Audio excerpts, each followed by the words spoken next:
As awesome as Laravel is, it does assume that you have a basic understanding of object-oriented programming.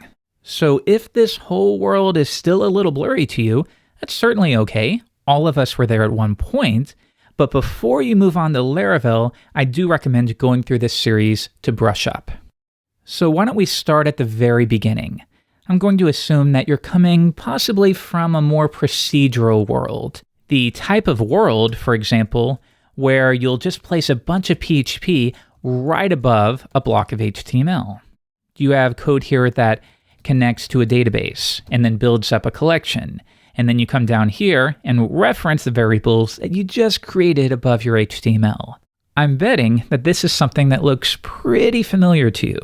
And once again, I know this because everyone goes through that phase. You just have tons of procedural code here. No real separation of concerns. We are repeating ourselves over and over. None of this code can be reused elsewhere. It all just ends up being a big nightmare. So let's fix that. Step 1 is to review a basic class. How do you create one? What is the purpose of one? What does all of this look like? Well, why don't we use the obligatory example of building some kind of task app? We're not actually going to build that. I'm just going to show you what one class in that system might look like. So let's create a task.php. Now, why did I call it task? Well, basic object-oriented teachings tell us to hunt down the nouns. Now, here's the truth. In the long run, that sort of thinking ends up hurting you. But at least for now, where we're still just at step 1, it's okay to think of it in that way. Hunt down the nouns. So if I'm building a task app, it makes sense that I would have a task class. And you can sort of think of this as the blueprint for what a task might look like. For example, a task probably has a description, right?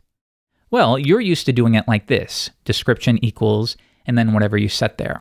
But now I want you to think of this less as a variable and more as a property. And in this case, we are making it public. Don't worry, we will cover encapsulation quite a bit in follow-up lessons. But just for now, accept that when we write public, that means outside of this class, anyone can access this property. For instance, let's hard-code a description here. Go to the store. All right, so if I simply want to access this value, how do I do it? Well, we create new instances of these classes. In those instances, we would refer to as an object. So here's what that might look like. Task equals a new task. That's what that looks like. So now, for example, if I want to access this description property, I can say task description. And you know what? Why don't we just var dump this and view it from the terminal? We can do that by simply running PHP on the task class. And there you go. But now I used the term blueprint, but we've hard-coded a string in here. So that doesn't seem right. That's sort of like saying the blueprint of this house has a red door.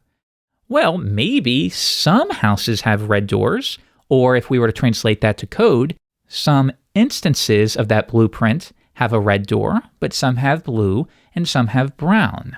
So if this is our blueprint, so to speak, then we can have multiple objects that have slightly different makeup. Let's see what that looks like.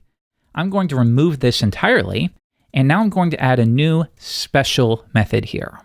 Now, on that note, I said method, not function. So you may know when you create regular old functions, well, we just call it function. But within the context of a class, we refer to them as methods. Methods on an object. So what does this method do? Construct. And by the way, notice I'm doing underscore construct. Well, this is a special method that will be called immediately when you instantiate a new class. So think of it like this. Whenever you say new task, the contents of this method will automatically fire. Let me show you. Var dump, called, and now if we run it again, you'll see that we hit that method. But even further, when this method is called, it will receive any optional arguments that you pass through. So why don't we add our description right here as the first argument, learn OOP. Now I've passed an argument here. That means it'll be available right here. Let's try that out. Var dump the description, and if we run it again, now we get learn OOP, but notice that I got null after that. And that's because, well, we're trying to access the description property, but it is null. We haven't set it to anything. So that means I need some way to say, I want this value to be assigned to the description property. How do we do that? Well, we use a syntax just like this. And we're going to go over this together. So let's run it again, and there you go. Now, what just happened here? Well, we passed learn OOP through. That is now represented as the description argument. And then I said I want to assign that value to the description property. But what the heck is this right here?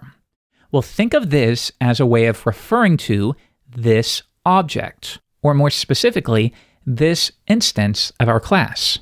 So now, once we instantiate task, we assign learn OOP to the description property. Then, when we wish to fetch that value, we can simply call task description, and that's why we get the output there. Now, remember when I said that you could have multiple instances or multiple objects? Well, let's see what that looks like. Let's say we have a task 2, a different task, and we will instantiate that. And why don't we say pick up groceries? Okay, so we have a new instance here, but if I come back and run it again, you will still see learn OOP. And that's because for this first instance of task, the description is set to learn OOP.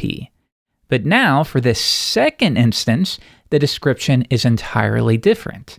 And this is exactly what I mean when I use that term blueprint.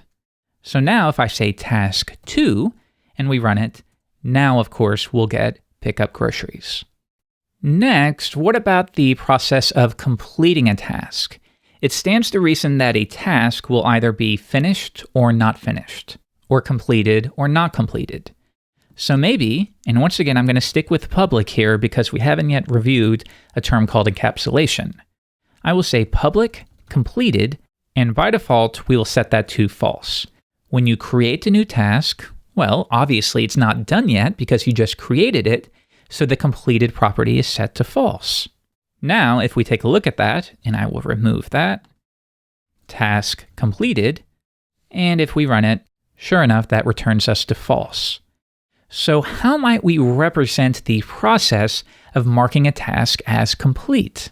Well, here's an important thing to think about. What would be the most readable and speakable way to represent that? Well, maybe it could be something as simple as task complete. But now we are referring to a method, not a property. So how does that work? Well, remember, methods are just the term that we use for functions. So you should already know how to do this. Complete. And now we still have this issue. How do I change completed to true in this case? Well, we do it exactly the way we did up here. This completed equals true. So let's see if that worked. We create a new task, and then at some point in our application's lifecycle, we mark that task as being completed. And now if we var dump task completed, and if we run that, we get true. So I'm hoping if all of this stuff is new to you, you're starting to see that really it's not the most complicated thing in the world. Naturally, there are some terms that you need to understand, like inheritance and composition and encapsulation. And then higher up, you'll learn a little bit more about messaging, and then terms like polymorphism. All of this stuff definitely feels and seems confusing from the outside, but if you work through each of the videos in this series, I think you're going to find it's just not the most complicated thing in the world. So keep playing around with this. In fact, here's a little assignment. Right now, a task has a description, but that very well could be a long-form description.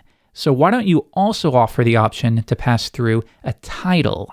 That way we could say new task, learn OOP, and then if you need to provide some more information, the teacher blah blah blah stuff like that, then you could do that as a second argument. This is the title, this is the description.